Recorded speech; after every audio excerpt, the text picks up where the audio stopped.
Story time audio ബുക്സിലേക്ക് എല്ലാവർക്കും സ്വാഗതം. മെഴുവേലി ബാബുജി എഴുതിയ novel White Hill. Rural SP Freddy അയ്യപ്പൻ്റെ കയ്യിലിരുന്ന് ആ പേപ്പർ വിറകൊണ്ടു. പിന്നെ വിരലുകൾക്ക് ബലം നഷ്ടപ്പെട്ടതുപോലെ പിടിവിട്ടു. മേശപ്പുറത്തേക്ക് വീണു. തളർച്ചയോടെ അയാൾ സീറ്റിലിരുന്നു. മുഖം കൈപ്പത്തികളിലേക്ക് താങ്ങി. താനിപ്പോൾ വട്ടപൂജ്യം. നിമിഷത്തിനുള്ളിൽ അയാളുടെ കാക്കിക്കുപ്പായം വിയർപ്പിൽ നനഞ്ഞു കുതിർന്നു. ഡെപ്യൂട്ടേഷനിൽ വന്ന താനാണിപ്പോൾ സസ്പെൻഷനിൽ. ഇനി തനിക്ക് തമിഴ്നാട്ടിൽ കാക്കി അണിയാനാവില്ലെന്ന് ഫ്രെഡിക്ക് ബോധ്യമായി. മാത്രമോ, നാണക്കേട് കാരണം മറ്റുള്ളവരുടെ മുന്നിൽ ഇനി തലയുയർത്താൻ കഴിയുമോ? താൻ ചെയ്തതോരോന്നും അയാളുടെ മനസ്സിൽ ചലച്ചിത്രം പോലെ തെളിഞ്ഞുകൊണ്ടിരുന്നു. ഇനി തന്നെ രക്ഷിക്കാൻ ഒരാൾക്ക് മാത്രമേ കഴിയൂ, വീരലക്ഷ്മി മാഡത്തിന്. അയാൾ ഫോണെടുത്ത് അവരുടെ നമ്പർ കുത്തി. ഹാഫ് ഡോറിനു മുകളിലൂടെ അകത്തേക്ക് എത്തി നോക്കുന്ന സഹപ്രവർത്തകരുടെ മുഖം അയാൾ കണ്ടു. നന്ദിയില്ലാത്തവന്മാർ. അവരുടെ മുഖങ്ങളിൽ പുച്ഛവും പരിഹാസവും. മറുതലയ്ക്കൽ ബെൽ മുഴങ്ങുന്നത് അയാൾ കേട്ടു. ഒരു തവണ അതടിച്ചു നിന്നിട്ടും ഫോൺ എടുത്തില്ല വീരലക്ഷ്മി. ഫ്രെഡിക്ക് ഉത്കണ്ഠ വർദ്ധിച്ചു. മാർബിൾ ബംഗ്ലാവിലെ ദർബാർ ഹാളിൽ ഭിത്തിയിൽ തൂക്കിയിട്ടിരുന്ന LED കണ്ണു നട്ടിരിക്കുകയായിരുന്നു വീരലക്ഷ്മി. പെരിയോർ മാത്രം ഉപയോഗിച്ചിരുന്ന സിംഹത്തലകൾ കുത്തിയ ഈട്ടിക്കസേരയിൽ. ആറുപടയാനും ഭൂപതി പാണ്ഡ്യനും അവിടെയുണ്ട്. TV-യിൽ ഐ വിറ്റ്നസ് ചാനൽ പുറത്തുവിട്ട രംഗങ്ങൾ വീണ്ടും വീണ്ടും ആവർത്തിക്കുകയാണ്. പോലീസ് വാനിനുള്ളിൽ സിദ്ധാർത്ഥനും ആറുപടയാനും ഭൂപതി പാണ്ഡ്യനും ഫ്രെഡി അയ്യപ്പും. വാൻ ആക്രമിക്കുന്ന ജനങ്ങൾ. വാതിൽ തുറന്ന് പുറത്തേക്ക് ചാടി ഓടുന്ന SP-യും തൻ്റെ മക്കളും. ജനങ്ങൾ അവരെ കല്ലെറിയുന്നു. ഛേ, തൻ്റെ തൊലി ഉരിഞ്ഞു പോകുന്നത് പോലെ തോന്നി വീരലക്ഷ്മിക്ക്. TV-യിലേക്ക് നോക്കാനുള്ള കരുത്തില്ലാതെ പടയാനും ഭൂപതിയും തലകുനിച്ച് ബാൽക്കണിയിൽ നിന്ന് ഇതെല്ലാം കാണുകയാണ്. ഉലകുമയിൽ. വീരശൂര പരാക്രമികൾ ഓടുന്നത് കണ്ടില്ലേ? വീരലക്ഷ്മി മക്കളെ നോക്കി അലറി. ആ എറിയുന്ന തെണ്ടുകളിൽ 4 നീയൊക്കെ വെടിവെച്ച് കൊന്നിരുന്നെങ്കിൽ ഞാൻ അഭിമാനത്തോടെ പറഞ്ഞേനെ, നിങ്ങൾ എൻ്റെ മക്കളാണെന്ന്. ഭൂപതിയോ പടയാനോ മിണ്ടിയില്ല. വീരലക്ഷ്മിക്ക് കലി അടങ്ങുന്നില്ല. നിനക്കൊക്കെ എൻ്റെ മുന്നിൽ വരാതെ മറ്റെങ്ങോട്ടെങ്കിലും പോയിക്കൂടായിരുന്നോടാ? അല്ലെങ്കിൽ ഇനിയെങ്കിലും പോയി ചാക്, ശവങ്ങൾ. അമ്മ കൂടുതലൊന്നും പറയണ്ട. ആറുപടയൻ ചാടി എഴുന്നേറ്റു. മുന്നിലുണ്ടായിരുന്ന ചിത്രപ്പണികൾ ചെയ്ത ഗ്ലാസ് ടീപ്പോ ഉയർത്തി അവൻ തറയിൽ ആഞ്ഞടിച്ചു. ഭയങ്കര ശബ്ദത്തോടെ ഗ്ലാസ് തുണ്ടുകൾ 4 പാടും ചിതറിത്തെറിച്ചു. ഒരു മൃഗഗർജനം പോലെ. ആറുപടയാൻ്റെ ശബ്ദം ദർബാർ ഹാളിൽ ഇടിമുഴക്കം തീർത്തു. അവനെ ജീവനോടെ ബാക്കി വെക്കണമെന്ന് അമ്മ പറഞ്ഞതുകൊണ്ടല്ലേ ഇതൊക്കെ സംഭവിച്ചത്? എന്നിട്ടൊടുവിൽ കുറ്റം മുഴുവൻ ഞങ്ങൾക്ക്. എടാ, മിണ്ടരുത്. വീരലക്ഷ്മി വെട്ടിത്തിരിഞ്ഞു. ഉടഞ്ഞ ഗ്ലാസ് തുണ്ടുകൾ പോലെ അവരുടെ കണ്ണുകളിൽ ചില മിന്നലാട്ടം. ഇരിക്കവിടെ. അവർ കൈ ചൂണ്ടി പടയാൻ പെട്ടെന്നിരുന്നു. വീരലക്ഷ്മി തുടർന്നു. മനുഷ്യനായാൽ ബുദ്ധി വേണം. നീയൊക്കെ പേടിച്ച് പുറത്തിറങ്ങിയപ്പോൾ ആ സിദ്ധാർത്ഥനെ കൂടി വലിച്ച് ഒപ്പയിറക്കണമായിരുന്നു. നിങ്ങളെ തൊട്ടാൽ അവനെ കാച്ചിക്കളയുമെന്ന് മറ്റുള്ളവരോട് പറയണമായിരുന്നു. അവർ അകന്നു നിന്നേനെ. ഭൂപതിയും പടയാനും പരസ്പരം നോക്കി. അങ്ങനെയൊരു ബുദ്ധി അപ്പോൾ തോന്നിയില്ല. ഈ നേരത്താണ് ഫ്രെഡി അയ്യപ്പൻ്റെ ഫോൺ വീണ്ടും വന്നത്. ഓ, ഇനി അയാളുടെ കുഴപ്പം കൂടിയേ ഉള്ളൂ. വീരലക്ഷ്മി വെറുപ്പോടെ ഫോൺ സൈലന്റ് മോഡിലാക്കി. അടുത്ത നിമിഷം TV-യിൽ ഫ്ലാഷ് ന്യൂസ്. SP ഫ്രെഡി അയ്യപ്പനെ സസ്പെൻഡ് ചെയ്തിരിക്കുന്നു. വീരലക്ഷ്മിയുടെയും മക്കളുടെയും കണ്ണുകൾ മിഴിഞ്ഞു. തങ്ങൾക്കുള്ള ശക്തമായ പിന്തുണയാണ് നഷ്ടമായിരിക്കുന്നത്. വീരലക്ഷ്മി പെട്ടെന്ന് SP-യുടെ കോൾ അറ്റൻഡ് ചെയ്തു. മേഡം. ഫ്രെഡിയുടെ കരച്ചിൽ പോലെയുള്ള ശബ്ദം. ജോലി പോയി അല്ലേടോ? പക്ഷേ താൻ പേടിക്കണ്ട. തന്നെ ആ സീറ്റിൽ തന്നെ ഞാനിരുത്തും. ഏട്ടൻ ഇപ്പോഴിങ്ങെത്തും. അതിനുശേഷം എന്ത് വേണമെന്ന് തീരുമാനിക്കാം. എന്നാലും ഞാൻ. ഫ്രെഡി പൂർത്തിയാക്കാൻ അനുവദിക്കാതെ അവർ പറഞ്ഞു. ഇനി ജോലി പോയാൽ എന്താടോ? 5 തലമുറയ്ക്ക് കഴിയാനുള്ളത് ഞാൻ തന്നെ തൻ്റെ അണ്ണാക്കിലേക്ക് ഉരുട്ടി തന്നിട്ടില്ലേ? അതൊക്കെ പോട്ടെ. ഏറിയാൽ 15 ദിവസം. സർവശക്തനാക്കി തന്നെ ഞാൻ ആ കസേരയിലിരുത്തും. ഈ തമിഴ്നാട്ടിൽ എന്നെ അനുസരിക്കുന്ന ഒരുപാട് പേരുണ്ടടോ, ആഭ്യന്തരമന്ത്രി വരെ. നമ്മളെ എതിർക്കുന്ന എല്ലാ തെണ്ടികളെയും താൻ തന്നെ അടിച്ചൊതുക്കും. അതുപോരെ? മതി. അയാൾക്ക് സന്തോഷമായി. എല്ലാം കണ്ടും കേട്ടും പുഞ്ചിരി തൂക്കി നിൽക്കുകയാണ് ഉലകുമയിൽ. പക്ഷെ ഒന്നും പറഞ്ഞില്ല. തിരിച്ചടി കാലം തുടങ്ങിയിരിക്കുന്നു. അമ്മയുടെയും ഏട്ടന്മാരുടെയും കാൽ കീഴിലെ മണ്ണ് ഇളകി തുടങ്ങിയിരിക്കുന്നു. ഇതൊരു തുടക്കം മാത്രമേ ആകുന്നുള്ളൂ എന്ന് അവൾക്കറിയാം. ഈ നേരത്ത് അങ്കിളിത് എവിടെ പോയേക്കുവാ? പടയൻ്റെ ദേഷ്യം ശുക്രനോടായി. എവിടെ പോയാലും ഏട്ടൻ ഇപ്പോഴെത്തും. നമ്മെ സഹായിക്കാൻ പറ്റുന്ന എന്തൊക്കെയോ ഏട്ടൻ്റെ പക്കലുണ്ട്. വീരലക്ഷ്മി പറഞ്ഞു നിർത്തിയ നിമിഷം മാർബിൾ ബംഗ്ലാവിൻ്റെ ഗേറ്റ് തുറക്കപ്പെട്ടു. ഭൂപതി പാണ്ഡ്യൻ റിമോട്ട് എടുത്ത് ടിവിക്ക് നേരെ ചൂണ്ടി വിരലമർത്തി.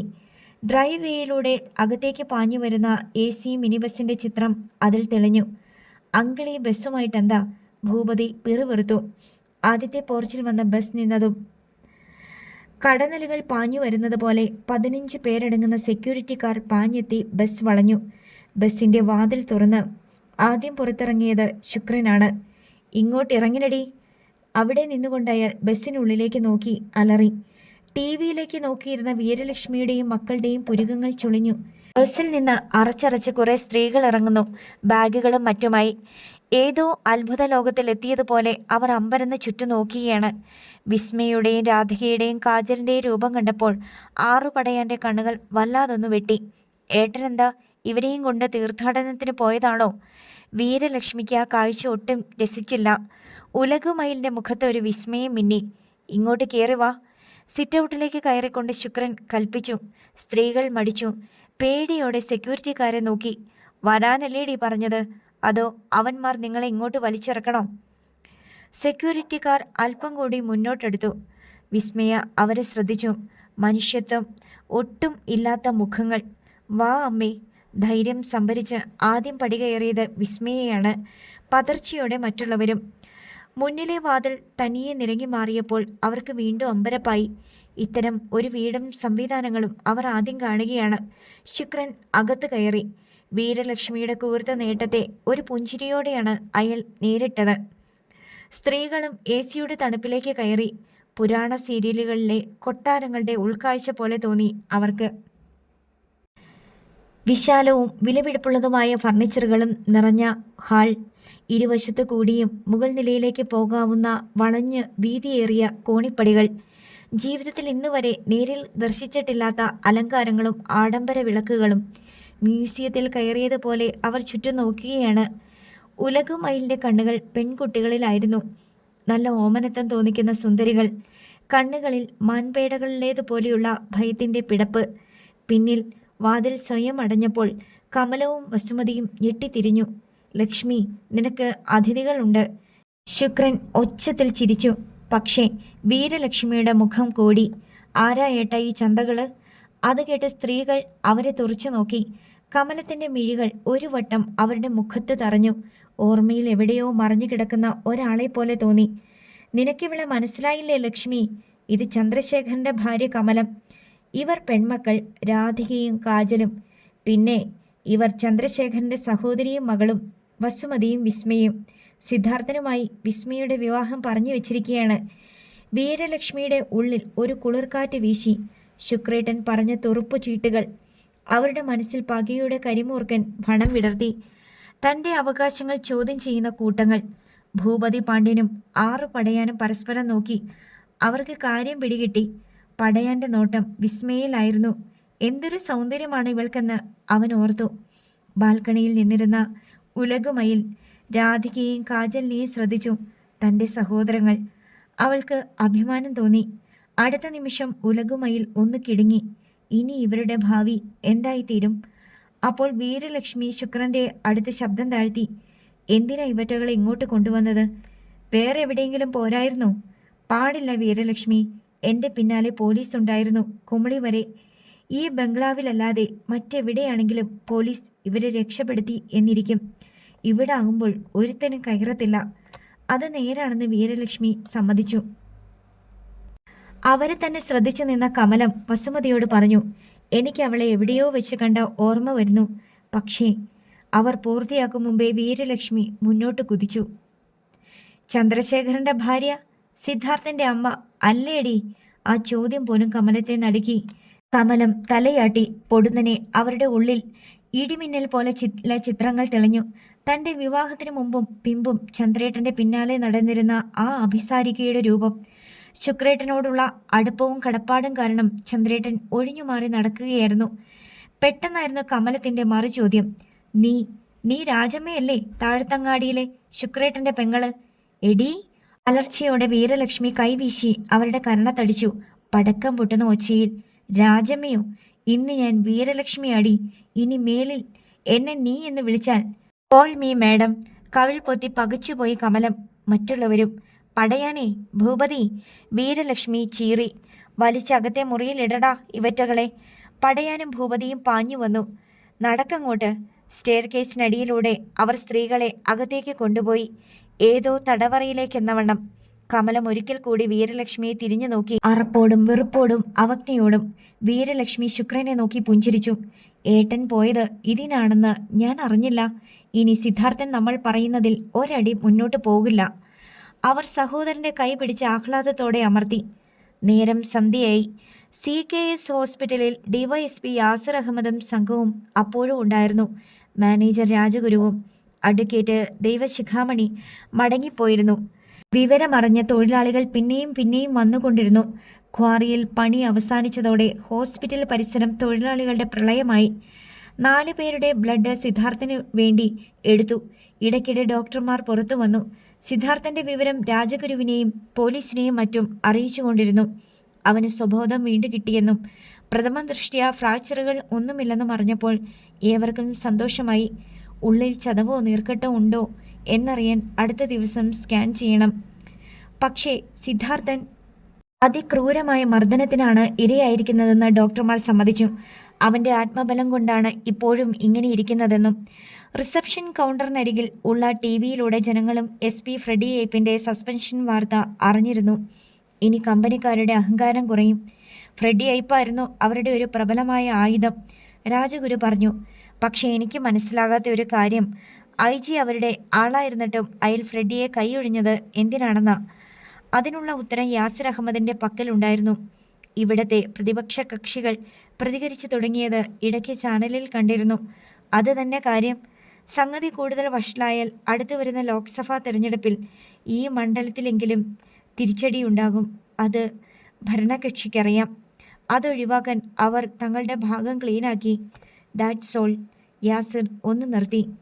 ഡോക്ടർ ഗോപാൽ കുരുവിള കാഷ്വാലിറ്റിയുടെ വാതിൽ തുറന്ന് പുറത്തേക്ക് വരുന്നുണ്ടായിരുന്നു. അയാൾ അവരെ നോക്കി പുഞ്ചിരിച്ചു. 1-2 പേർക്ക് സിദ്ധാർത്ഥനെ കാണാം. അവനിപ്പോൾ സ്വബോധത്തോടെ ആരോഗ്യവാനായി ഇരിക്കുന്നു, അയാൾ അറിയിച്ചു. വരൂ സർ, നമുക്ക് കാണാം. രാജഗുരു യാസിർ അഹമ്മദിനെ വിളിച്ചുകൊണ്ട് എഴുന്നേറ്റു. ഇരുവരും അകത്തെത്തി. കണ്ണു തുറന്നു കിടക്കുകയാണ് സിദ്ധാർത്ഥൻ. മുഖത്ത് നീരുണ്ട് എന്നതൊഴിച്ചാൽ മറ്റു കുഴപ്പം തോന്നില്ല. അവനിപ്പോഴും ഡ്രിപ്പ് ഇട്ടിട്ടുണ്ട്. ബ്ലഡ് ട്രാൻസ്ഫ്യൂഷൻ നടക്കുന്നുണ്ട്. സിദ്ധാർത്ഥൻ അവരെ നോക്കി ചിരിച്ചു. ഇരിക്കു സാറന്മാരെ. കിടക്കയുടെ അരികിലേക്ക് കസേരകൾ നീക്കിയിട്ട് അവർ ഇരുന്നു. ഹാളിൻ്റെ ഒരു ഭാഗത്ത് ഡോക്ടർമാരും നേഴ്സുമാരും ദയനീയ ഭാവത്തിൽ നിൽക്കുകയാണ്. ഇനിയെങ്കിലും മോചനം കാത്ത്. എന്നെ രക്ഷപ്പെടുത്തിയതൊന്നും ഓർമ്മയില്ല, സിദ്ധാർത്ഥൻ പറഞ്ഞു. പക്ഷേ എൻ്റെ തലയ്ക്കും കൈകൾക്കും ഒന്നും സംഭവിക്കരുതെന്ന് അവർ പലവട്ടം പറയുന്നത് കേട്ടു. ഭാഗ്യം നിന്റെ കൂടെയാണ്. യാസിർ അവൻ്റെ കൈപ്പത്തിക്ക് മേൽ തൻ്റെ കൈ പതുക്കെ വെച്ചു. സിദ്ധു, അധികം സംസാരിക്കണ്ട, രാജഗുരു ഓർമ്മപ്പെടുത്തി. പക്ഷേ അതവൻ അനുസരിച്ചില്ല. I am all right sir, എനിക്കിപ്പോൾ തന്നെ വേണമെങ്കിൽ പോകാം. അവൻ്റെ മുഖം മുറുകി. മാനേജർ സർ, മനുഷ്യൻ അനുഭവിക്കാവുന്നതിൻ്റെ പരമാവധിയാണ് ഞാൻ കഴിഞ്ഞ ഏതാനും മണിക്കൂറുകൾ കൊണ്ട് അനുഭവിച്ചു തീർത്തത്. അതെനിക്ക് മറക്കാൻ പറ്റുമോ? സിദ്ധാർത്ഥൻ്റെ ശ്വാസഗതിക്ക് വേഗമേറി. അച്ഛൻ സമ്പാദിച്ചു കൂട്ടിയിരിക്കുന്ന സ്വത്തും പണവും ഒന്നും എനിക്ക് വേണ്ട. പക്ഷേ മറ്റു ചിലത് വേണം. SP Freddy Aipp, 6 Padayan, Bhupathi Pandian. ഇനി ദൈവം നേരിട്ട് മുന്നിൽ വന്നു നിന്നു പറഞ്ഞാലും അവർക്ക് മാപ്പില്ല. അവൻ്റെ പല്ലുകൾ ചേർന്ന് ഞെരിഞ്ഞു. ആ ആവേശം കണ്ട് അവൻ പൂർണ്ണ ആരോഗ്യവാനായെന്ന് രാജഗുരുവിനും യാസിർ അഹമ്മദിനും തോന്നി. ഇനി അവർ എൻ്റെ പിന്നാലെയല്ല, ഞാൻ അവരുടെ പിന്നാലെ എത്തും. വേണ്ടെന്ന് കരുതിയിരുന്ന കണക്ക് തീർക്കലിൻ്റെ രക്തരൂക്ഷിത കളികളാണ് ഇനി നിങ്ങൾ കാണാൻ പോകുന്നത്. AC റൂമായിരുന്നിട്ടും അവൻ്റെ കൈ ചുട്ടുപഴുത്തതുപോലെ തോന്നി യാസിർ അഹമ്മദിന്. സിദ്ധു, അയാൾ അവനെ തണുപ്പിക്കാൻ ശ്രമിച്ചു. നിന്റെ കൂടെ ഞങ്ങൾ എല്ലാവരും ഉണ്ട്. പുറത്ത് നിനക്ക് വേണ്ടി കാത്തിരിക്കുന്ന തൊഴിലാളികളെ എണ്ണി തിട്ടപ്പെടുത്താൻ പോലും നേരമെടുക്കും.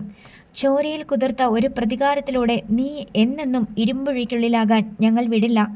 നിയമത്തിൻ്റെ അങ്ങേയറ്റത്തെ അതിർത്തിയിലെത്തിയും ഞങ്ങൾ കുറ്റവാളികളെ പൂട്ടും, ഒരിക്കലും തുറക്കാനാവാത്ത പൂട്ടിട്ട്. സിദ്ധാർത്ഥൻ അതിന് മറുപടി പറഞ്ഞില്ല. ഡോക്ടർ കുരുവിള അങ്ങോട്ട് വന്നു. ഇന്നിത്രയും സംസാരിച്ചാൽ മതി സിദ്ധു, ബാക്കി നാളെ. രാജഗുരുവും യാസിർ എഴുന്നേറ്റു. രഘുറാമിനെ ഇങ്ങോട്ടൊന്ന് വിടണേ സാർ, അവൻ അറിയിച്ചു. അവർ പോയ ഉടൻ രഘുറാം അകത്തെത്തി. അവൻ്റെ കിടപ്പ് കണ്ട് രഘുറാമിന് സഹിച്ചില്ല. ആ കണ്ണുകൾ നനഞ്ഞു. രഘു, എടാ, സിദ്ധാർത്ഥൻ വിളിച്ചു. എനിക്ക് നീ കുറേയേറെ കാര്യങ്ങൾ ചെയ്തു തരേണ്ടി വരും. അവൻ ശബ്ദം താഴ്ത്തി. നീ പറഞ്ഞു. രഘുറാം അവൻ്റെ അരികിൽ കുനിഞ്ഞു നിന്നു. ജോസേട്ടൻ്റെ ചായക്കടയിലിരിക്കുന്ന എൻ്റെ മൊബൈൽ ഫോൺ എടുത്തുകൊണ്ട് വരണം. പിന്നെ ഫ്രെഡി അയ്യപ്പ് ഇപ്പോൾ എവിടെയുണ്ടെന്നറിയണം. സത്യദാസ് ഒഴികെ മറ്റാരും ഇതറിയണ്ട. എനിക്ക് അവനെ വേണം. കാക്കിയെ വ്യഭിചരിക്കുന്ന ആ തെണ്ടിയെ, ഫ്രെഡിയെ, ഇന്ന് തന്നെ. ഇന്നോ? രഘുറാമിൻ്റെ കണ്ണുകൾ മിഴിഞ്ഞു. അതെ, അവനൊക്കെ തല്ലിച്ചതച്ചാലും എനിക്കൊരു പുല്ലും പറ്റിയില്ലെന്ന് തെളിയിച്ചു കാണിക്കണം. പിന്നെ നമുക്ക് വാഹനം വേണം, വിശ്വസ്തരായ കുറച്ച് തൊഴിലാളികളെയും. രഘുറാം ചിന്തയോടെ മൂളി. അപ്പോൾ പുറത്ത് SI നിക്സൺ പോൾ യാസറിനോട് തിരക്കി. ശുക്രൻ സിദ്ധുവിൻ്റെ വീട്ടുകാരെ കടത്തിക്കൊണ്ട് പോയത് അവനോട് പറയണ്ടേ സാർ? ഇപ്പോൾ പറയണ്ട. പറഞ്ഞാൽ ആ നിമിഷം അവൻ പുറത്തു ചാടും, എനിക്കുറപ്പാ. യാസർ ഒരു നിമിഷം ചിന്തിച്ചു. സിദ്ധു അങ്ങനെ കിടക്കുകയാണെന്നൊന്നും നമ്മൾ വിചാരിക്കേണ്ട. എപ്പോഴും ഇവിടെ ഒരു ശ്രദ്ധയുണ്ടാവണം. Yes sir. തൽക്കാലം തൊഴിലാളികളോട് യാത്ര പറഞ്ഞ് യാസറും സംഘവും മടങ്ങി. രാജഗുരുവും. ഇനിയെങ്കിലും ഞങ്ങളെ പുറത്ത് വിട്ടുകൂടെ? ഒരു ഭാഗത്ത് മാറി അടക്കം പറഞ്ഞു നിൽക്കുകയായിരുന്ന രഘുരാമിൻ്റെയും സത്യദാസിൻ്റെ അരികിൽ ഡോക്ടർ ഗോപാൽ കുരുവിള ചെന്നു. ഈ രാത്രി നിങ്ങൾക്ക് അതിനുള്ളിൽ തന്നെ കഴിയേണ്ടി വരും ഡോക്ടർ. നിങ്ങൾക്കുള്ള ഭക്ഷണവും മറ്റും കൃത്യമായി അവിടെ എത്തും, രഘുറാം പറഞ്ഞു. രാത്രി 12:30. 500ഓളം തൊഴിലാളികൾ അപ്പോഴും റിസപ്ഷൻ ഹാളിലും പുറത്തുമായി ഉണ്ടായിരുന്നു.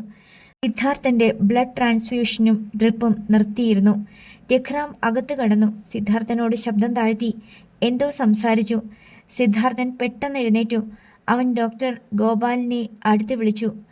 ഡോക്ടർ, ഇനി ആര് വന്നാലും ഇതിനുള്ളിലേക്ക് കടത്തിവിടരുത്.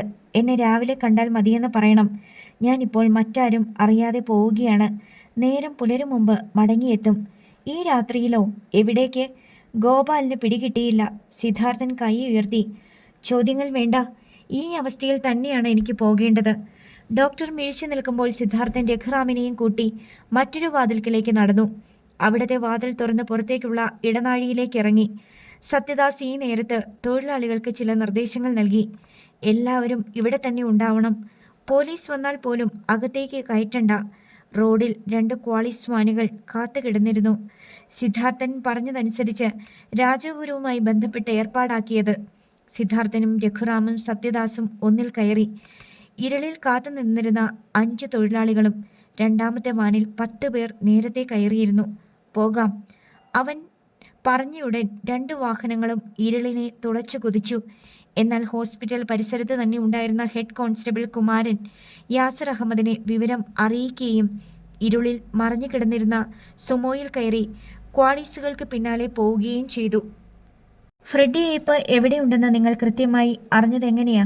പാഞ്ഞു പോകുന്ന ക്വാളീസിൻ്റെ ഹെഡ്ലൈറ്റുകൾ തീർക്കുന്ന വെളിച്ചത്തിൻ്റെ തുരങ്കത്തിലേക്ക് കണ്ണും നട്ടുകൊണ്ടായിരുന്നു സിദ്ധാർത്ഥൻ്റെ ചോദ്യം. അതിന് സഹായിച്ചതും മാനേജർ രാജഗുരു സാറ, രഘുറാം പറഞ്ഞു. അപ്പോൾ സത്യദാസ് കൂട്ടിച്ചേർത്തു. ഔദ്യോഗിക ജോലിയേക്കാൾ ഫ്രെഡി സാർ ഇവിടെ ബിസിനസ്സുകൾക്കാണ് പ്രാധാന്യം കൊടുത്തിരുന്നത്. 100 കണക്കിന് ഏക്കർ കൃഷിത്തോട്ടങ്ങളുണ്ട് അയാൾക്കിവിടെ. പിന്നെ കേരളത്തിലേക്ക് ആറ്റുമണൽ, ഇറച്ചിക്കാളകൾ, കോഴികൾ എന്നിവയെ കയറ്റി അയക്കുന്ന ബിസിനസ്. ദിവസവും 100 കണക്കിന് ലോഡ് മണലുകൾ, കാളകൾ, കോഴികൾ ഇവയൊക്കെ വിവിധ ജില്ലകളിലേക്ക് പോയിക്കൊണ്ടിരിക്കുന്നു. ഇപ്പോഴത്തെ പ്രതിസന്ധി കാളകളുടെ കുളമ്പ് രോഗമാണ്. സിദ്ധാർത്ഥൻ മൂളിക്കൊണ്ടിരുന്നു. എന്നാലും ഫ്രെഡി സാറിൻ്റെ കാളകൾ കേരളത്തിലെത്തുന്നുണ്ട്. പിന്നെ കോഴികളെ കുറിച്ച് പറയുകയാണെങ്കിൽ സ്ഥിരമായി കേരളീയർ വഞ്ചിക്കപ്പെടുകയാണ്. അതെങ്ങനെ? സിദ്ധാർത്ഥൻ എതിരെ വന്ന ഒരു ലോറി ശ്രദ്ധിച്ചു. അതിൽ കോഴികളായിരുന്നു. മുട്ടക്കോഴികളെ ഒരു പ്രായം എത്തിക്കഴിഞ്ഞാൽ വിൽക്കരുതെന്നും ഇവിടെ തന്നെ കൊന്നു കൊഴിച്ചു മൂടണം എന്നാണ് നിയമം. എന്നാൽ കേരളത്തിലെ മാർക്കറ്റുകളിലേക്ക് അവയെ തീരെ കുറഞ്ഞ വിലയ്ക്ക് കയറ്റിവിടും. ഇടനിലക്കാരനും കച്ചവടക്കാരനും ഭീമമായ ലാഭം കിട്ടുന്ന ഒരു പദ്ധതി. സത്യദാസ് ഒന്ന് നിർത്തി. രണ്ടാമത്തെ ക്വാളിസ് പിന്നാലെയുണ്ടോ എന്ന് നോക്കി. 10-15 രൂപ കിലോയ്ക്ക് കിട്ടുന്ന കോഴികളെ 90-നും 100-നുമാ മിക്കവാറും കേരളത്തിൽ വിൽക്കപ്പെടുന്നത്. അത് സിദ്ധാർത്ഥന് പുതിയ അറിവായിരുന്നു. റോഡരികിൽ നിൽക്കുന്ന പുളിമരങ്ങളും വേപ്പുകളുമൊക്കെ അതിവേഗം പിന്നോട്ട് പോയിക്കൊണ്ടിരുന്നു. ഇത്തരം കോഴികളെ തിരിച്ചറിയാൻ കഴിയില്ലേ? അതിനുത്തരം നൽകിയത് രഘുറാമാണ്. അറിയാം, പക്ഷെ എല്ലാവർക്കും മനസ്സിലാകില്ല എന്ന് മാത്രം. 3 കിലോ മുതൽ മുകളിലേക്ക് 5 വരെ വരുന്ന കോഴികളിൽ ഭൂരിഭാഗവും ഇത്തരത്തിലുള്ളതാകും. അവയുടെ മാംസത്തിനുമുണ്ട് പ്രത്യേകത. കഴിക്കുമ്പോൾ ഒരു തരം നാര് പോലിരിക്കും. ഇറച്ചി. വലിയ ഹോട്ടലുകാർ പോലും ഇതും സാധാരണ കോഴിയിറച്ചിയും തമ്മിൽ മിക്സ് ചെയ്യും. അവർക്ക് ഭീമമായ ലാഭം. കബളിപ്പിക്കപ്പെടുന്നതിൻ്റെ മറ്റൊരു മുഖം കൂടി തിരിച്ചറിഞ്ഞതിൻ്റെ അമ്പരപ്പിലായിരുന്നു സിദ്ധാർത്ഥൻ. പ്രധാന പാത വിട്ട് ക്വാളീസുകൾ രണ്ടും വലത്തേക്ക് തിരിഞ്ഞു. അവിടെ റോഡിന് ഇരുവശത്തും നെൽപ്പാടങ്ങളായിരുന്നു. പിന്നാലെ സുമോയിൽ വന്ന ഹെഡ് കോൺസ്റ്റബിൾ കുമാരൻ ആ തിരിവിൽ വണ്ടി നിർത്തിച്ചു. 10 മിനിറ്റ് കഴിഞ്ഞപ്പോൾ ഒരു മാരുതി വാൻ അവിടെ വന്ന് ബ്രേക്കിട്ടു. അതിൽ നിന്ന് തിടുക്കത്തിലിറങ്ങിയ DYSP യാസിർ അഹമ്മദും SI നിക്സൺ പോളും സുമോയിൽ കയറി. അവർ എങ്ങോട്ടാ കുമാര പോയത്? ഈ വഴിക്ക്. അയാൾ കൈ ചൂണ്ടി. വിട്ടോ. ക്വാളീസുകൾ പോയ വഴിയെ സുമോ പാഞ്ഞു. ക്വാളീസുകൾ അപ്പോൾ ഭീമൻ ഉരുളൻ പാറകൾ നിറഞ്ഞ ഒരു കുന്നിൻ ചെരുവിൽ ബ്രേക്കിട്ടു. എല്ലാവരും ഇറങ്ങി. രഘുറാം അതിൽ നിന്നൊരു സഞ്ചി എടുത്തു. ഇനി നിങ്ങൾ നേരെ പോയിക്കോ, ഞങ്ങൾ വിളിക്കുമ്പോൾ വന്നാൽ മതി. സിദ്ധാർത്ഥൻ പറഞ്ഞയുടൻ ക്വാളീസുകൾ ഡ്രൈവർമാർ മുന്നോട്ടെടുത്തു. ചുറ്റും കനത്ത ഇരുട്ട്. അകലെ ഇടവിട്ടിടവിട്ട് കുന്നിൻ മുകളിലേക്ക് വെളിച്ചത്തിന്റെ ചെറു പന്തുകൾ കണ്ട് സിദ്ധാർത്ഥൻ സൂക്ഷിച്ചു നോക്കി. കുന്നിൻ മുകളിൽ ഒരു ചെറിയ ക്ഷേത്രം. അവിടേക്കുള്ള വളഞ്ഞു പുളഞ്ഞ വഴിയിലാണ് ബൾബുകൾ തെളിഞ്ഞു നിൽക്കുന്നത്. പഴനിയേക്കാൾ ഉയരമുണ്ടാകും ആ കുന്നിനെന്ന് തോന്നി. വേഗം പോകണം. രഘുറാം ധൃതി കൂട്ടി. വഴിയറിയാവുന്ന ഒരാൾ മുന്നിൽ നീങ്ങി. മറ്റുള്ളവർ ഒറ്റ വരിയായി പിന്നാലെ. വേണ്ടതൊക്കെ കരുതിയിട്ടുണ്ടല്ലോ? സിദ്ധാർത്ഥൻ ശബ്ദം താഴ്ത്തി. ഉണ്ട്. രഘുറാം സഞ്ചി ഉയർത്തി. 1/2 കിലോമീറ്റർ അപ്പുറത്ത് കുന്നിൻ്റെ താഴ്വാരം. കുറ്റികൾ നിർത്തിക്കൊണ്ട് അവിടുത്തെ മുൾക്കാടുകൾ വെട്ടിമാറ്റിയിരുന്നു. കുറ്റികളിൽ 4-5 കാളകളെ വീതം കെട്ടിയിട്ടുണ്ട്. മൊത്തം ഏതാണ്ട് 1000-ഓളം കാളകൾ വരും. ഒരു ഭാഗത്ത് ഗ്യാസ് ലൈറ്റുകൾ തെളിഞ്ഞു നിൽപ്പുണ്ട്. നിരത്തി നിർത്തിയിരിക്കുന്ന 10ഓളം ലോറികൾ കണ്ടു. അവർ നിന്നു. നിങ്ങളുടെ പണി തുടങ്ങിക്കോ. വെളിച്ചത്തിലേക്ക് യാതൊരു കാരണവശാലും പോകരുത്. സിദ്ധാർത്ഥൻ മറ്റുള്ളവർക്ക് നിർദ്ദേശം നൽകി. 10 പേർ പെട്ടെന്ന് ഇരുളിലേക്ക് ഊളിയിട്ടു. അവർ കുറ്റിയിൽ നിന്ന് കാളകളുടെ കയറുകൾ അറുത്തുവിട്ടു തുടങ്ങി. എന്നിട്ടും അവ അവിടെ നനങ്ങിയില്ല. സിദ്ധാർത്ഥനും രഘുറാമും സത്യദാസും കൂടി അല്പം കൂടി മുന്നോട്ട് നീങ്ങി. അവിടെ ഒരു വൈക്കോൽ കൂമ്പാരം. അവർ അതിനു പിന്നിൽ നിലയുറപ്പിച്ചുകൊണ്ട് എല്ലാം സസൂക്ഷ്മം ശ്രദ്ധിച്ചു.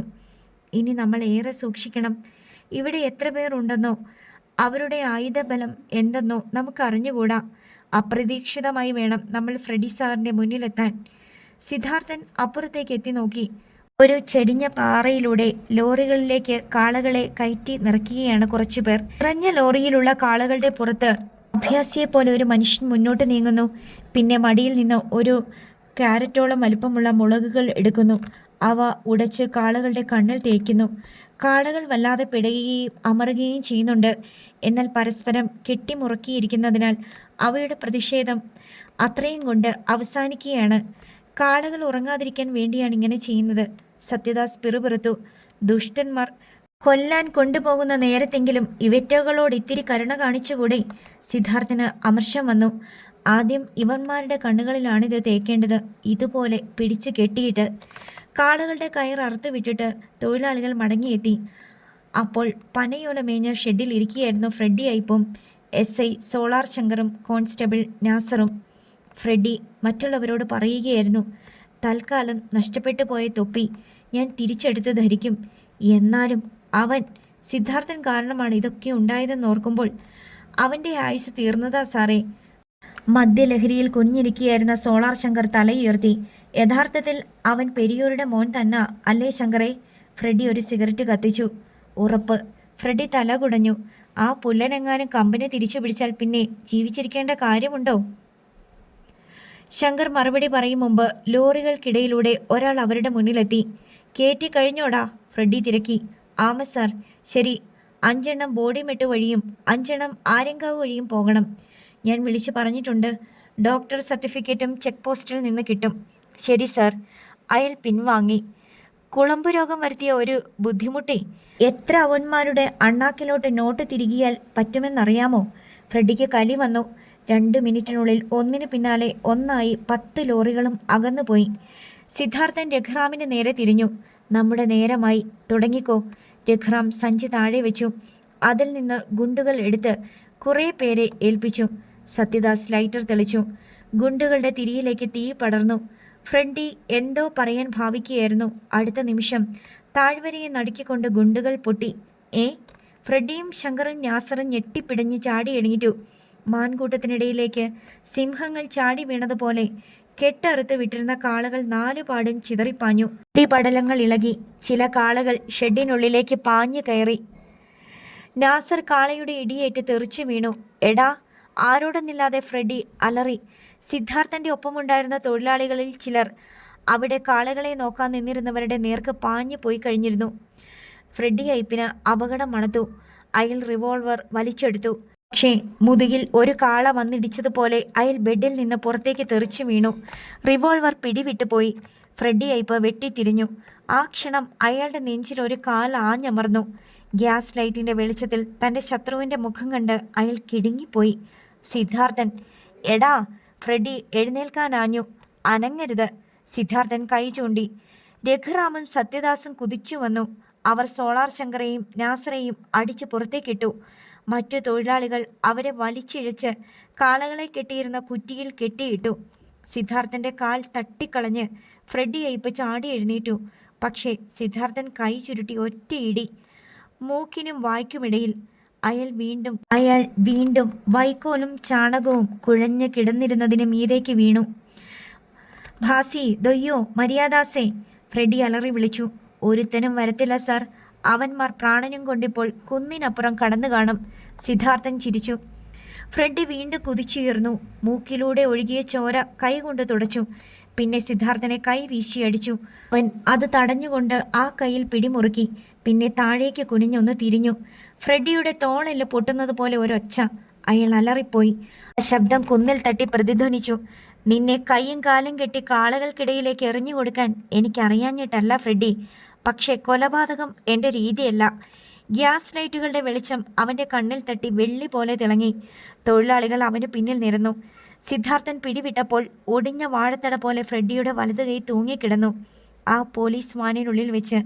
നീയൊക്കെ എന്നോട് ചെയ്തത് ഓർക്കുന്നുണ്ടോടാ നായേ? കടിച്ചു പിടിച്ച സിദ്ധാർത്ഥൻ്റെ പല്ലുകൾക്കിടയിലൂടെ ഉഷ്ണക്കാറ്റ് പോലെ വാക്കുകൾ പുറത്തു ചാടി.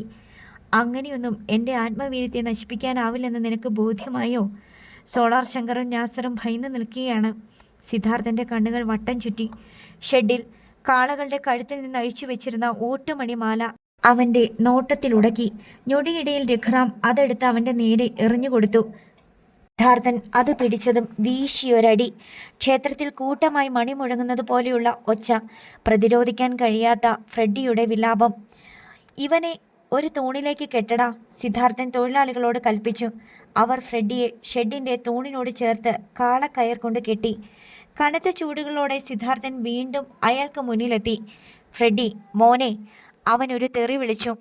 കാക്കിയുടെയും പിന്നെ കമ്പനിയിലെ നാറികളുടെ കോണകത്തിൻ്റെയും പിൻബലം ഉണ്ടെന്ന് കരുതി കുറേയേറെ അഹങ്കരിച്ചു. നിന്റെ കാൽ കീഴിൽ ഇവിടത്തെ പാവങ്ങളെ ഞെരിച്ചുടച്ചു. എന്നെ കൊല്ലാക്കൊല ചെയ്തു. അവൻ അയാളുടെ താടിയിൽ ബലമായി പിടിച്ചുകൊണ്ട് ആ കണ്ണുകളിലേക്ക് നോക്കി. പറയടാ, ഞാൻ നിന്നെ ദ്രോഹിച്ചിരുന്നോ? ഇല്ല. ഫ്രെഡിയുടെ ശബ്ദം വിറച്ചു. സിദ്ധാർത്ഥൻ അയാളുടെ ഷർട്ട് വലിച്ചു കീറി എറിഞ്ഞു. പിന്നെന്തിനാടാ നീ എന്നോടിങ്ങനെ പെരുമാറിയത്? ഫ്രെഡിക്ക് ഉത്തരമില്ല. സിദ്ധാർത്ഥന് കലിയിളകി. അവൻ ഓട്ടുമണിമാല വീശിയടിച്ചു. ഫ്രെഡി നിലവിളിച്ചുകൊണ്ടിരുന്നു. അയാളുടെ ശരീരം മണി കൊണ്ട് മുറിഞ്ഞു ചോരയൊഴുകി തുടങ്ങി. മറ്റുള്ളവർ അനുഭവിച്ച വേദന നിനക്കിപ്പോൾ മനസ്സിലായോടാ? ഒരുതരം ഉന്മാദാവസ്ഥയിലായിരുന്നു സിദ്ധാർത്ഥൻ. എന്നെ ഇനി തല്ലരുത്, ഫ്രെഡി കേണു. പക്ഷേ അവനത് ചെവിക്കൊണ്ടില്ല. സോളാർ ശങ്കറും നാസറും ഈ ക്രൂരമർദ്ദനം കാണാനാവാതെ കണ്ണടച്ചു കളഞ്ഞു. സിധു, ഇവൻ ഇന്നലെ രാവിലെ എന്നെ തല്ലിയതാ. ഒരു ചാൻസ് എനിക്കും കൂടി. രഘുറാം മുന്നോട്ട് വന്നു. അടിച്ചോടാ. അവൻ മാറി നിന്നു. രഘുറാം ഫ്രെഡിയെ അടിമുടി നോക്കി. കേരളത്തിലെ പോലീസുകാരിൽ ചിലർ ചെയ്യുന്ന ഒരു കലാപരിപാടിയുണ്ട്. അതിൻ്റെ സുഖം നീയും ഒന്നറിയടാ. ഒരുപാട് കാളകളുടെ തരിയുടച്ചിട്ടുള്ള നീ തീർച്ചയായും ഇതിന് അർഹന. പറഞ്ഞതും രഘുറാം അയാളുടെ അടിവയറ്റിൽ ഒറ്റപ്പെടുത്തം. അമ്മേ! ഫ്രെഡിയുടെ തുറന്ന വാ അങ്ങനെ തന്നെയിരുന്നു. അയാളുടെ കണ്ണുകൾ പുറത്തേക്കൊന്തി. അതുവഴി ചോര പുറത്തേക്ക് വരുന്നത് പോലെ മറ്റുള്ളവർക്ക് തോന്നി. രഘുറാം ക്രൂരമായി സംതൃപ്തിയോടെ പിടിവിട്ടു. ഫ്രെഡി ശ്വാസം വലിച്ചുവിട്ടു. സിദ്ധാർത്ഥൻ വീണ്ടും അയാളുടെ മുന്നിലെത്തി. പറഞ്ഞോ ഫ്രെഡിയെ, എങ്ങനെയാ വീരലക്ഷ്മി എൻ്റെ അച്ഛൻ്റെ ഭാര്യയായത്? അതൊന്നും എനിക്കറിയത്തില്ല സിദ്ധു. ഞാനിവിടെ വന്നിട്ട് കുറേ കാലമല്ലേ ആയുള്ളൂ. അയാൾ മിടയിറക്കി. ഓക്കെ, തനിക്കറിയാവുന്ന ചിലത് ചോദിച്ചേക്കാം. തിരുപ്പത്തൂർ ഡാവിഞ്ചി എന്ന ശില്പിയെ താൻ എന്തിനാ വെടിവെച്ച് കൊന്നത്? കമ്പനിക്കാർ പറഞ്ഞിട്ടാ. അതിൻ്റെ കാരണമാണ് എനിക്കറിയേണ്ടത്. ഫ്രെഡി മിണ്ടിയില്ല. സത്യദാസ്, അവൻ വിളിച്ചു. കാര്യം മനസ്സിലാക്കിയ സത്യദാസ് ഷെഡിൽ ഒരു കുട്ടയിലിരുന്ന കുറേ മുളകുകൾ എടുത്തുകൊണ്ടുവന്നു. സിദ്ധാർത്ഥൻ തല കൊണ്ട് ഒരടയാളം കൊടുത്തു. അടുത്ത നിമിഷം സത്യദാസും രഘുറാമും കൂടി ഒരു മുളകുടച്ചു. അയാളുടെ ശരീരത്തിലെ മുറിവുകളിലും കണ്ണിലും തേച്ചു. തീ പിടിച്ച പാമ്പിനെ പോലെ ഫ്രെഡി അലറിപ്പൊളഞ്ഞു. ഞാൻ പറയാം. അയാൾ അസഹ്യമായി നീറ്റലിൽ കണ്ണുകൾ ഇറുക്കിയടച്ചു. എങ്കിൽ പറഞ്ഞോ. പെരിയോർക്ക് എവിടെന്നോ കുറേയേറെ രത്നങ്ങൾ കിട്ടിയിരുന്നു. നിധിയുടെ പട്ടികയിൽ വരുമായിരുന്ന അത് സർക്കാരിലേക്ക് പോകാതിരിക്കാൻ വേണ്ടി വിദേശത്തേക്ക് അയക്കുകയായിരുന്നു. മാർബിൾ പ്രതിമകൾക്കുള്ളിലാക്കിയിട്ട്. പോലീസിൽ നിന്ന് വേണ്ട ഒത്താശകൾ ചെയ്തു കൊടുത്തത് ഞാനാണ്. സിദ്ധാർത്ഥൻ തലയാട്ടി. അച്ഛൻ്റെ കാറിൽ നിന്ന് കിട്ടിയ പ്രതിമയെക്കുറിച്ച് അവൻ ഓർത്തു. കേരളത്തിലായിരുന്ന തന്നെ ഡെപ്യൂട്ടേഷനിൽ ഇവിടേക്ക് കൊണ്ടുവന്നതാരാ? ശുക്രൻ. എന്തിന്? ഇതിനൊക്കെ തന്നെ. ഞങ്ങൾ പഴയ പരിചയക്കാരാ. പിന്നെ ആരെയും ക്രൂരമായി നേരിടുന്ന ഒരാളെ ഇവർക്ക് വേണമായിരുന്നു. അയാൾ നീറ്റലിൽ പൊളഞ്ഞുകൊണ്ടിരുന്നു. എൻ്റെ കണ്ണിലെങ്കിലും കുറച്ച് വെള്ളം ഒഴിക്കുമോ? സമയമായില്ല ഫ്രെഡി. ഇവിടുന്ന് കേരളം വരെ ഈ അവസ്ഥയിൽ പോകുന്ന കാളകളുടെ കാര്യം നീയൊന്ന് ചിന്തിച്ചു നോക്കിയേ. സിദ്ധാർത്ഥൻ ചിരിച്ചു. നീ ഒരു ക്രൂരനാണെന്ന് സ്വയം സമ്മതിച്ചു കഴിഞ്ഞു. അവൻ്റെ ശബ്ദം മുറുകി. പറയടാ, ഇനി ആരെയെങ്കിലും നീ ഉപദ്രവിക്കുമോ? ഫ്രെഡിക്ക് ചിന്തിക്കാനൊന്നുമില്ലായിരുന്നു. അങ്ങനെ മനസ്സിൽ ചിന്തിക്കുകയെങ്കിലും ചെയ്യുമോ? ഇല്ല. എന്നെപ്പറ്റി പോലീസിൽ പരാതിപ്പെടാനോ എന്നോട് പ്രതികാരം ചെയ്യാനോ നിനക്കിനി തോന്നുമോ? ഇല്ല. സത്യം? സത്യം. സിദ്ധാർത്ഥൻ കുട്ടയിൽ നിന്ന് ഒരു പിടി മുളക് വാരി ഞെരടി. ഇനി ഇതിവിടെയും ഇരിക്കട്ടെ കുറച്ചു നേരം. ഫ്രെഡിയുടെ കവിളിൽ കുത്തിപ്പിടിച്ച് അവൻ വാ തുറപ്പിച്ചു. പിന്നെ മുളകുകൾ അവിടേക്ക് കുത്തി നിറച്ചു, തുപ്പിക്കളയാതിരിക്കാൻ. അയാളുടെ കീറിയൊഴിഞ്ഞ ഷർട്ട് കൊണ്ട് തന്നെ വാ ചുറ്റി ഒരു കെട്ടും കെട്ടി. പിന്നെ വെട്ടിത്തിരിഞ്ഞു. രഘുവേ, ഇവിടെ 2 അളിയന്മാരിരുന്ന് ഇതൊക്കെ കണ്ട് രസിക്കുന്നത് കണ്ടില്ലേ? അവൻ സോളാർ ശങ്കറേയും നാസറേയും നോക്കി. ഈ ശങ്കർ സാറങ്ങ് നാട്ടിൽ വലിയ പുലിയായിരുന്നു. പുലിക്കിപ്പം തീറ്റി കൊടുക്കാൻ സിദ്ധു. രഘുറാമും സത്യദാസും കൂടി അവരുടെ കണ്ണിലും മുളക് തേച്ചു. വായിൽ കുത്തി തിരികുകയും ചെയ്തു. ആളൊഴിഞ്ഞ ഉത്സവപ്പറമ്പ് പോലെയായിരുന്നു കുന്നിൻ്റെ താഴ്വര. ആളുകളൊക്കെ എവിടേക്കോ ഓടിപ്പോയിരുന്നു. അങ്ങിങ്ങ് ഫ്രെഡിയുടെ ചില തൊഴിലാളികൾ മാത്രം വീണ് കിടപ്പുണ്ടായിരുന്നു. പെട്ടെന്ന് പോകണം. സിദ്ധാർത്ഥൻ മറ്റുള്ളവരെ നോക്കി. പല വഴികളിലൂടെയും മാറി മാറി സഞ്ചരിച്ചിട്ടും യാസിർ അഹമ്മദിനും മറ്റും സിദ്ധാർത്ഥനെയും സംഘത്തെയും കാണാൻ കഴിഞ്ഞില്ല. അത് സിദ്ധാർത്ഥൻ തന്നെയായിരുന്നെന്ന് തനിക്ക് ഉറപ്പുണ്ടോ കുമാര? യാസിർ സംശയത്തോടെ അയാളെ നോക്കി. ഉണ്ട്, ഞാൻ കണ്ടതല്ലേ. എങ്കിൽ നമുക്കുടൻ ഹോസ്പിറ്റലിലെത്തണം. എന്തായിരുന്നു അവൻ്റെ ലക്ഷ്യം എന്നെങ്കിലും അറിയണമല്ലോ. പക്ഷേ ഹോസ്പിറ്റലിലെത്തിയ അവരെ സ്വീകരിച്ചത് രഘുറാമും സത്യദാസുമാണ്. എന്താ സർ, രാവിലെ എന്ന് പറഞ്ഞിട്ട് ഈ നേരത്ത്? അല്ല, സിദ്ധാർത്ഥനെക്കുറിച്ച് ഓർത്തപ്പോൾ ഒന്നുകൂടി കാണണമെന്ന് തോന്നി. യാസിർ കാഷ്വാലിറ്റിയുടെ വാതിൽ തുറന്ന് അകത്തേക്ക് എത്തി നോക്കി. സിദ്ധാർത്ഥൻ സുഖമായി ഉറങ്ങുന്നു. ഡോക്ടർമാരും നേഴ്സുമാരും അവിടെയുണ്ട്. രാവിലെ 8 മണി. മാർബിൾ ബംഗ്ലാവ്. വിശാലമായൊരു മുറിയിലായിരുന്നു കമലവും പെൺമക്കളും വസുമതിയും വിസ്മയയും. എല്ലാ സജ്ജീകരണങ്ങളും ഉള്ള മുറിയാണെങ്കിലും പുറത്തെ കാഴ്ചകൾ കാണാനുള്ള മാർഗമില്ലായിരുന്നു. വാതിലുകൾ തുറക്കാനും പറ്റുന്നില്ല. കട്ടിലിൽ ചമ്രം പടിഞ്ഞിരുന്ന് ഒരു തലയണ മടിയിൽ വെച്ച് അതിൽ കൈമുട്ടുകൾ ഊന്നി വിസ്മയ മറ്റുള്ളവരെ ശ്രദ്ധിച്ചു. എല്ലാവരും ചിന്താധീനരാണ്. എന്നാലും എനിക്ക് മനസ്സിലാകാത്ത കാര്യം ശുക്രേട്ടൻ എന്തിനിങ്ങനെയൊക്കെ ചെയ്തതെന്നാണ്. കമലം പിറുപിറുത്തു. നമ്മളെ ഇവിടെ കൊണ്ടുവന്നതിൻ്റെ കാരണം പോലും പറയുന്നില്ല. തണ്ണീർമുക്കത്തി വെച്ച് പറഞ്ഞതൊന്നുമല്ല സത്യം എന്ന് വ്യക്തം. വസുമതി മറ്റുള്ളവരെ നോക്കി. പെട്ടെന്ന് മുന്നിലെ വാതിൽ തുറക്കപ്പെട്ടു. 2 പരിചാരികമാർ അവർക്കുള്ള ഭക്ഷണം കൊണ്ടുവന്ന് മേശപ്പുറത്ത് വെച്ചു. ഏയ്, ശുക്രൻ അങ്കിൾ എന്തിയെ? വിസ്മയ അവരോട് തിരക്കി. അവർ ഒന്ന് ശ്രദ്ധിക്കുക പോലും ചെയ്യാതെ വേഗം പുറത്തു കടന്നു. വാതിലടഞ്ഞു. ഛേ! അവൾ രാധികയ്ക്കും കാജലിന് നേരെ തിരിഞ്ഞു. നിങ്ങളുടെ സെൽഫോൺ എടുത്ത് സിധുവിനെ ഒന്ന് വിളിക്കാൻ നോക്കിയേ. അവർ അതെടുത്ത് ഓൺ ചെയ്തു. പക്ഷെ റേഞ്ച് കിട്ടിയില്ല. അടുത്ത നിമിഷം വീണ്ടും വാതിൽ തുറക്കപ്പെട്ടു. ഏവരും തിരിഞ്ഞു നോക്കി. ഉലകുമയിൽ ആയിരുന്നു അത്. അകത്തേക്ക് തിടുക്കത്തിൽ കടന്ന അവൾ റിമോട്ട് ഉപയോഗിച്ച് വാതിലടച്ചു. പിന്നെ എല്ലാവരോടുമായി പറഞ്ഞു, എനിക്ക് അധിക നേരം ഇവിടെ നിൽക്കാൻ പറ്റില്ല. എങ്കിലും നിങ്ങൾക്ക് രക്ഷപ്പെടാൻ ഒരവസരം കിട്ടിയാൽ എൻ്റെ സഹായം നിങ്ങൾക്കുണ്ടായിരിക്കും. അവളുടെ ശബ്ദത്തിൽ പോലും പേടിയുണ്ടെന്ന് മറ്റുള്ളവർ തിരിച്ചറിഞ്ഞു. ആരാ നീ? വിസ്മയ എഴുന്നേറ്റു. പെരിയോരുടെ മകൾ. പെരിയോരോ? അതെ, ചന്ദ്രശേഖരൻ എന്നാണ് അദ്ദേഹത്തിൻ്റെ യഥാർത്ഥ പേര്. ഏ? സർവരും കിടുങ്ങി. എടി നീ? മുന്നോട്ടാഞ്ഞ രാധികയെ കമലം തടഞ്ഞു.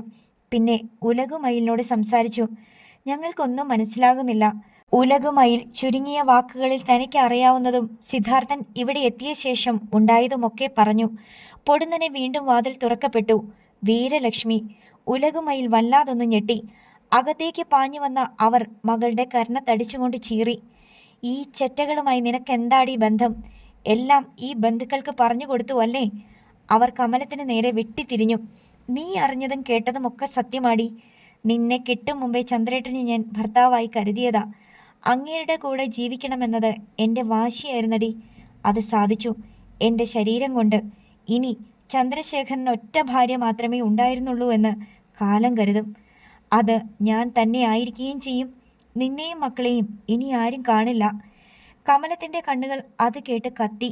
അവർ വീരലക്ഷ്മിയുടെ അടുത്തേക്ക് ചുവടുകൾ വെച്ചു. ഇങ്ങോട്ട് വന്നപ്പോൾ നീ എനിക്കൊരു സമ്മാനം തന്നില്ലേ? അതങ്ങ് തിരിച്ചു തരികയാ ഞാൻ. പറഞ്ഞത് കമലം ഒറ്റയടിയായിരുന്നു വീരലക്ഷ്മിയുടെ കർണത്ത്. സകലരും പകച്ചുപോയി. വീരലക്ഷ്മി കാറ്റിൽ ഒരു മരം ഉലയുന്നത് പോലെ ഒന്നുലഞ്ഞു. അടുത്ത ഭാഗം നാളെ.